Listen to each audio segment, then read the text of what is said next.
Hello all of you. आगे बढ़ना चालू करेंगे अपन कस्टम। अब तक अपनी वीडियोस में आप लोग क्या देख चुके हो, कस्टम में कौन कौन से एक्ट है, कस्टम के अंदर चैप्टर्स कौन से हैं, फिर अपन ने डेफिनेशंस पढ़ी। लास्ट में अपन ने डेफिनेशन के बाद अपन ने पढ़ा कि कौन से दिन की रेट एंड वैल्यू लेते हैं। फिर उसके बाद फिर मैंने आपको स्पेशल केस बताए थे, उसमें एक केस छोड़ा भी था। स्पेशल केस में मैंने आपको बता दिया कि अगर गुड्स इंडिया में आने के बाद मिलने से पहले चोरी हो जाता है तो हम टैक्स पे नहीं करेंगे, हमें मिलने से पहले डैमेज हो जाता है तो हम रिमेनिंग वैल्यू पे ही टैक्स पे करेंगे। फिर अपन ने पढ़ा था एक केस, अगर हम लोगों को पता चला कि गुड्स मिलने से पहले ही जो मंगवाया था वो आया ही नहीं या वैल्यू जीरो है, तो फिर कमिश्नर साहब के पास पावर है कि ड्यूटी पूरी माफ कर दे। लग तो गई है लेकिन माफ हो जाएगी। एक अपन ने पढ़ा था ड्यूटी पे करके घर ले गए, महीने भर में ही पता चल गया कि गुड्स तो खराब है या वो जो चाहिए था वो नहीं आया, तो वापस लौटा दो, ड्यूटी का क्या मिल जाएगा, रिफंड। एक केस मैंने आपको स्पेशल केसेस में नहीं बताया था, जो भी प्रॉब्लम आती है प्रैक्टिकल लाइफ में, दैट इज री इंपोर्टेशन ऑफ गुड्स। री इंपोर्टेशन बहुत अच्छा केस है और इसको अपन को ढंग से समझना भी है बच्चों। तो अपन आज स्टार्ट करते हैं री इंपोर्टेशन ऑफ गुड्स। री इंपोर्टेशन की जो थ्योरी है वो आपके पास है। इन री इंपोर्टेशन में तीन केसेस होते हैं, तीन तरह के केसेस होते हैं जहां गुड्स आया गया वापस आया। तो ऐसे तीन केसेस में होगा क्या, वो अपन इस चार्ट से ढंग से समझेंगे। तो आराम से समझे आप। सबसे पहले री इंपोर्टेशन में केस नंबर 1 क्या होगा। केस नंबर 1 में जैसे सुनो, पॉइंट नंबर 1 हुआ क्या, ये एक्स और ये वाई लिमिटेड, ये एक्स लिमिटेड है इंडिया का और ये वाई है यूएसए का। ढंग से समझना, इंडिया के इस कंपनी ने फॉरेन की कंपनी को 10 लाख का माल एक्सपोर्ट किया। एक्सपोर्ट करने पे मैं आपको पहले भी बता चुका हूं, ज्यादातर केसेस में टैक्स नहीं लगता, उल्टा गवर्नमेंट कहती है हमसे और कुछ इंसेंटिव भी ले जाओ, अवार्ड ले जाओ, क्रेडिट ले जाओ। तो अब मेरी बात सुनो, इस एक्स लिमिटेड को एक्सपोर्ट करने की वजह से, 10 लाख रुपए की गुड्स को एक्सपोर्ट करने की वजह से सरकार ने खुश होकर 2 लाख रुपए का इंसेंटिव दिया, रिवॉर्ड दिया, रिबेट दी या कोई व्हाटएवर बेनिफिट दिया। 2 लाख रुपए का एक्स लिमिटेड को फायदा हुआ। क्यों मिला? क्योंकि गवर्नमेंट खुश हुई, आपने एक्सपोर्ट किया, फॉरेन करेंसी इंडिया में आई, वगैरह वगैरह। अब हुआ क्या, गवर्नमेंट को जिस बात के लिए खुशी हुई थी, जिसलिए गवर्नमेंट ने इसको अवार्ड दिया, वो काम तो अधूरा रह गया। अधूरा कैसे रह गया? आपने गुड्स फॉरेन में बेचा लेकिन फॉरेन वाले ने वापस आपका गुड्स इंडिया में भेज दिया, और इंडिया में ठीक करवाने के लिए नहीं, पूरा भेज दिया कि मुझे आपका गुड्स चाहिए नहीं। सेल्स रिटर्न हो गई, और वो भी कितने साल के अंदर, 3 साल। तो गवर्नमेंट क्या कहती है, आपका एक्सपोर्टेड गुड्स वापस क्या हो रहा है, री इंपोर्ट। री इंपोर्ट हो रहा है, तो ये एक री इंपोर्टेशन की एक केस में आता है। तो क्या करना चाहिए, आप अपने पे लेके देखो। आपने कोई गुड्स फॉरेन में बेचा, फॉरेन में बेचा, गवर्नमेंट ने आपसे पैसे नहीं लिए, उल्टा आपको बेनिफिट भी दिया, लेकिन वो जो गुड्स फॉरेन में बेचा था वो वापस में इंडिया आ गया। क्यों आया? शायद पसंद नहीं आया होगा, या जो चाहिए था वो नहीं आया और आपको लौटा दिया।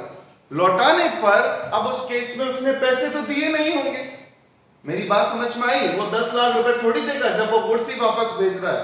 तो उस केस में गवर्नमेंट को जो खुशी थी वो तो आपने छीन ली। अब जब गुड्स वापस री इंपोर्ट हो रहा है, अगर गवर्नमेंट गुस्सा खा के ये बोले कि हम तो इसको नया गुड्स मांगते हुए इंपोर्टेड गुड्स की तरह टैक्स लेंगे। इंपोर्टेड गुड्स पे मैं आपको पहले ही बता चुका हूं, टैक्स चालू ही 40-50% की रेट से होता है। तो फिर एक्स लिमिटेड को लगेगा मेरे ही गुड्स वापस कोई लौटा दे और आप 10 लाख पे 40% टैक्स ले लो, इससे अच्छा तो हमें एक्सपोर्ट करना ही नहीं। ऐसा तो नहीं करेगी गवर्नमेंट, क्योंकि इंपोर्ट मतलब कोई नया गुड्स इंडिया में आना, अपना ही गुड्स तो वापस आ रहा है। लेकिन गवर्नमेंट ने कहा कि देखो, आपने गुड्स एक्सपोर्ट किया, हमें अच्छा लगा, हमने आपको रिवॉर्ड दिया, आपका वो गुड्स वापस इंडिया आ रहा है, हम आपसे दूसरा वापस टैक्स तो नहीं लेंगे, लेकिन जो हमने आपको पैसे खुश होके दिए थे वो आपको लौटाने पड़े, क्योंकि आपने पूरी कंडीशन फुलफिल नहीं करी। अगर ऐसा गवर्नमेंट टैक्स माफ ही करने लग गई बिल्कुल, तो हर आदमी एक्सपोर्ट करेगा, 2-4 दिन बाद वापस मंगवा लेगा। तो गवर्नमेंट ने कहा अगर किसी केस में आप कोई गुड्स एक्सपोर्ट करते हो, वो गुड्स सामने वाले को पसंद नहीं आता और वापस लौटा देता है 3 साल के अंदर, तो उस वक्त मतलब एक्सपोर्ट के वक्त जो हमने आपको फायदा दिया था वो आपसे छीन लेंगे और आपको कितना टैक्स पे करना पड़ेगा, 2 लाख। तो कल आपके एग्जाम में आए determine amount of duty in case of री इंपोर्ट, तो आपको क्या याद रखना है, री इंपोर्ट के वक्त टैक्स कितना लगेगा, at the time of export जितना गवर्नमेंट ने इंसेंटिव दिया वो वापस छीन लिया जाएगा। क्लियर, समझ में आया? तो ये हुआ केस 1, एक्सपोर्ट के बाद गुड्स क्या हो जाता है, री इंपोर्ट। अब केस नंबर 2, केस नंबर 2 क्या हुआ वो सुनो। केस नंबर 2 उल्टा है। अभी एक्स लिमिटेड जो है वो है इंडिया और ये यूएस। अब समझना मेरी बात, स्टार्टिंग किससे हुई, स्टार्टिंग हुई फॉरेन से गुड्स इंडिया में इंपोर्ट हुआ 10 लाख, सॉरी 10 लाख का गुड्स इंपोर्ट हुआ, जिसके ऊपर गवर्नमेंट ने टैक्स कितना लिया, 2 लाख रुपए। ठीक है, ये है first point. Y limited USA की कंपनी है, उसने इंडिया में गुड्स 10 लाख का बेचा, जिस पर सरकार ने 2 लाख रुपए टैक्स चार्ज किया। खत्म हुई बात। अब इंडिया के बंदे के साथ क्या हुआ, इंडिया के बंदे ने, एक्स लिमिटेड ने वाई को फोन किया कि जो गुड्स आपने भेजा है उसमें थोड़ी खराबी है, ठीक करके दो। और गुड्स भी वारंटी पीरियड में था। वारंटी पीरियड मतलब ठीक करने के कोई पैसे चार्ज नहीं होंगे, जो खर्चा होगा वो सेलर करेगा। तो वाई लिमिटेड ने एक्स को बोला ठीक है, आप गुड्स वापस मेरे यूएस भिजवा दो, मैं उसे ठीक करके वापस भेज दूंगा। तो एक्स ने ये गुड्स वापस फॉरेन भिजवा दिया, फॉरेन भिजवाया और ट्रांसपोर्ट के कितने पैसे लगे, 10,000। इस पर कोई टैक्स लगेगा, आप खुद सोचो। उस गुड्स पर ऑलरेडी टैक्स लग गया, वही वापस भिजवा रहे हैं, ट्रांसपोर्ट चार्जेस 10,000 रुपए दिए, इस पर कोई टैक्स नहीं लगा। अब इस गुड्स को ठीक कराया गया, 40,000 रुपए का खर्चा आ गया। 40,000 का खर्चा आया जरूर है, लेकिन एक्स से रिकवर नहीं किया। क्यों? क्योंकि गवर्नमेंट ने कहा गुड्स वारंटी पीरियड में, गवर्नमेंट ने क्या बोला, कंडीशन ये थी वारंटी पीरियड में। अब आगे, अब क्या हुआ, रिपेयर होने के बाद बाय ने एक्स को बोला आपका गुड्स ठीक कर दिया है, मैं ठीक करवा के वापस इंडिया भेज रहा हूं। वापस इंडिया भेजने में ट्रांसपोर्ट चार्जेस फिर 15,000 लग रहा है। क्लियर? अब मेरा क्वेश्चन आपसे ये है, ये जो वापस ठीक होके इंपोर्टेड गुड्स वापस इंडिया आ रहा है, ये था ए केस, 10 लाख पे 2 लाख टैक्स लग गया। ये बी केस जिसमें एक्सपोर्ट किया वही इंपोर्टेड गुड्स, कोई टैक्स नहीं लगेगा, एक्सपोर्ट में कैसा टैक्स। और फिर सी केस, ये गुड्स वापस इंडिया आ रहा है ठीक होने के बाद। तो अब मेरा पॉइंट ये है, ये जो ठीक होने के बाद वही इंपोर्टेड गुड्स वापस इंडिया आ रहा है, इस पर टैक्स लगेगा या नहीं? हिसाब से तो नहीं लगना चाहिए, क्योंकि ऑलरेडी आप उस गुड्स पर टैक्स दे चुके हो, वापस थोड़ी दोगे। समझ में आया? बट गवर्नमेंट को इंपोर्ट से नफरत है, लेकिन प्रॉब्लम ये है, दूसरी बार बोल दे कि हम क्या करें, दूसरी बार फिर टैक्स लगेगा, तो हमारा कॉन्स्टिट्यूशन भी तो है, हमारा कॉन्स्टिट्यूशन साफ कहता है सिंगल वैल्यू पे डबल टैक्स नहीं लगेगा। लेकिन गवर्नमेंट को तो टैक्स चाहिए था, तो गवर्नमेंट ने क्या बोला, अगर कोई गुड्स इंपोर्ट हुआ, आपने टैक्स दिया, उसे ठीक कराने के लिए एक्सपोर्ट किया, हमें टैक्स नहीं चाहिए। लेकिन जब वो ठीक होकर वापस इंडिया आएगा तो टैक्स लेंगे, लेकिन कौन सी वैल्यू पे लेंगे, transport charges both ways, language समझना, transport charges both ways plus cost of material for repair whether charge or not.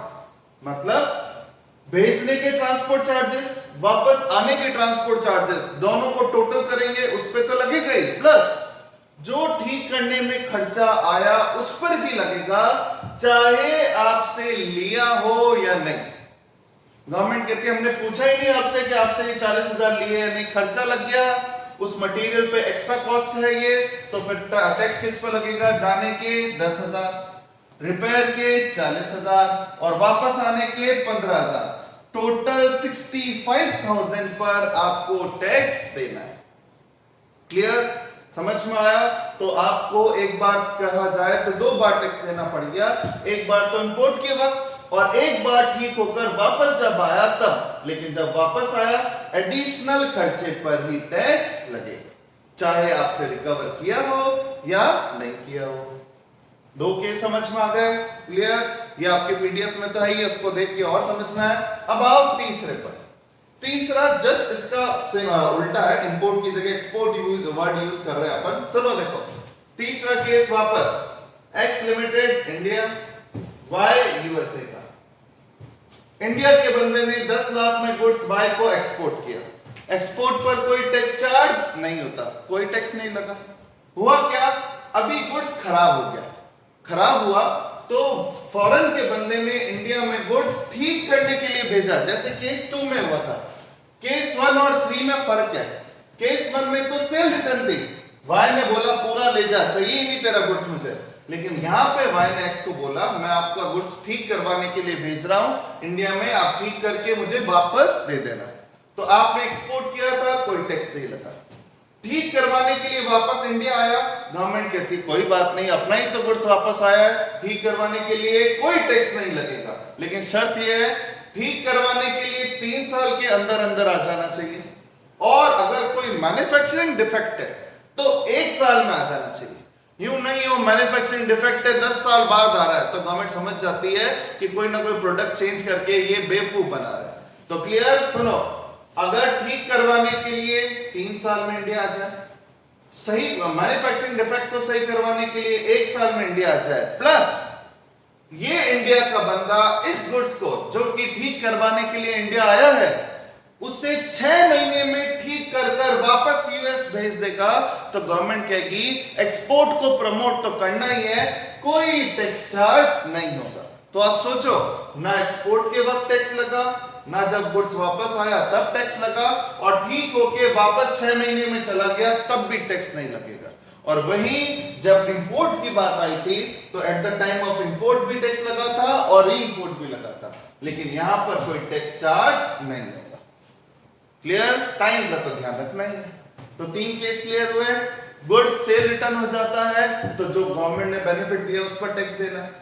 अगर गुड्स इंपोर्ट किया टैक्स दो, ठीक करवा के वापस इंडिया आया तो एक्स्ट्रा कॉस्ट पर फिर टैक्स देना है। और थर्ड केस, एक्सपोर्ट पे टैक्स नहीं लगा, ठीक करके वापस इंडिया में ठीक होने आया, ठीक करके टाइम पीरियड में वापस भेज दिया, कोई टैक्स चार्ज नहीं होगा। तो ये हुआ बच्चों आपका टॉपिक, री इंपोर्टेशन ऑफ गुड्स। क्लियर, ये 3 पॉइंट खत्म होते हैं आपके। अब एक लास्ट पॉइंट और रह गया जो री इंपोर्टेशन से नहीं है, एक अच्छा पॉइंट है, इसी फर्स्ट चैप्टर का काम का पॉइंट है, वो समझते हैं। इन तीनों की थ्योरी तो आप देख ही लोगे, प्रैक्टिकल भी करेंगे इसके साथ ही। ये है case 4, determination of duty where imported goods consist of article liable for different rate. क्या मतलब हुआ इसका, इस हेडिंग का? कई बार प्रैक्टिकल लाइफ में सिचुएशन आती है जहां पर जो गुड्स इंपोर्ट हो रहा है वो 2 या 2 से ज्यादा चीजों से बना हुआ है। अब जो गुड्स इंपोर्ट हो रहा है उसकी ड्यूटी एग्जैक्टली नहीं पता, बट उसके रॉ मटेरियल की पता है। तो उस केस में क्या होगा? क्या होगा ये जानने से पहले दिमाग में ये रखना है, बात इंपोर्ट की हो रही है। जब बात इंपोर्ट की होती है तो गवर्नमेंट थोड़ी हार्श होती है, और हार्श होती है तो थोड़े स्ट्रिक्ट प्रोविजन लगते होंगे। तो अब क्या करना है, सुनो। First point, import goods first case है। मान लीजिए इंपोर्टेड गुड्स का नाम है XY, जो कि है 10 लाख का। क्वेश्चन में दिया हुआ है कि ये 10 लाख का गुड्स 2 चीजों से मिलकर बना है, X एंड Y। X और Y से मिलकर XY प्रोडक्ट बना है।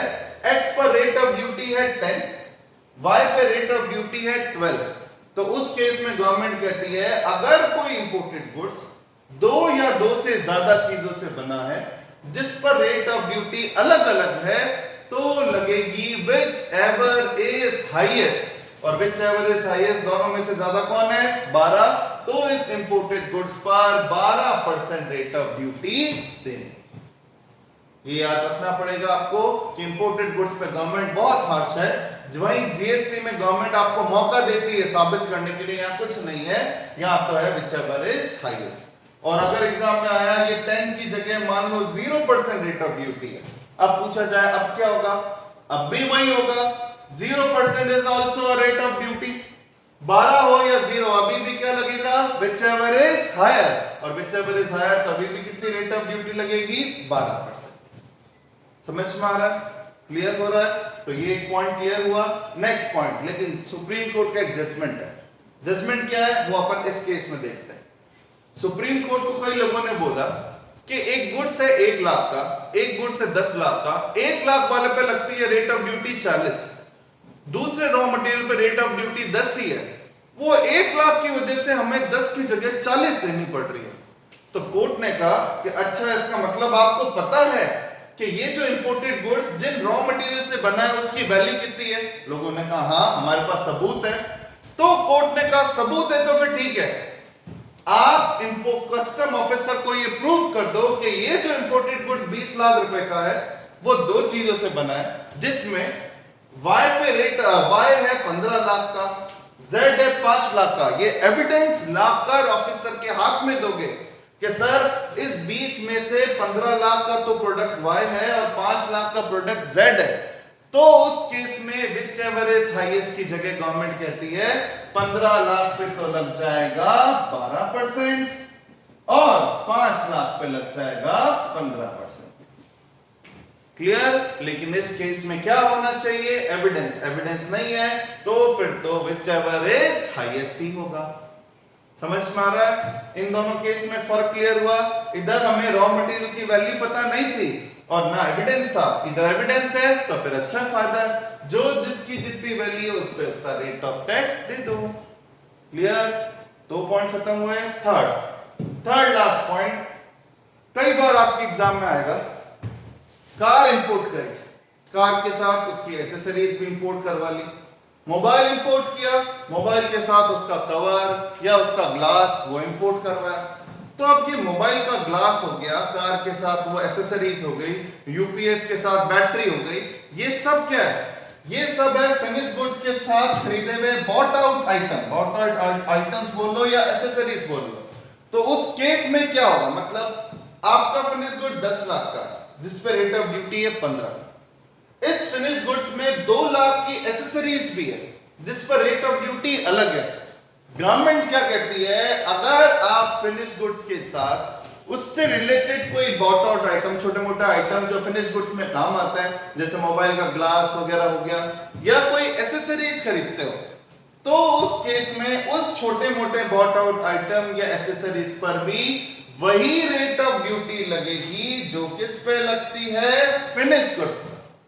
मतलब आप ये मत सोचना कि सर मोबाइल कवर की रेट ऑफ ड्यूटी अलग है, मोबाइल की अलग है और क्या बोलते हैं ग्लास की अलग है, तो क्या ग्लास पे अलग दूं, मोबाइल कवर पे अलग दूं, मोबाइल पे अलग दूं? गवर्नमेंट कहती है नहीं, फिनिश गुड्स का नाम क्या है? कि मोबाइल। तो मोबाइल पर जो रेट ऑफ ड्यूटी है वही ग्लास पे लगेगी और वही मोबाइल कवर पे लगेगी।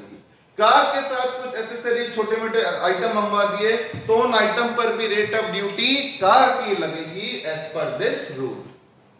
तो समझ में आ रहा है? ये सब प्रैक्टिकल में काम का है आपका, तो ये पॉइंट नोटिस पढ़ो, से समझो, थ्योरी आपके पास सही है, फिर इसका क्वेश्चन करते हैं और फिर आगे बढ़ेंगे।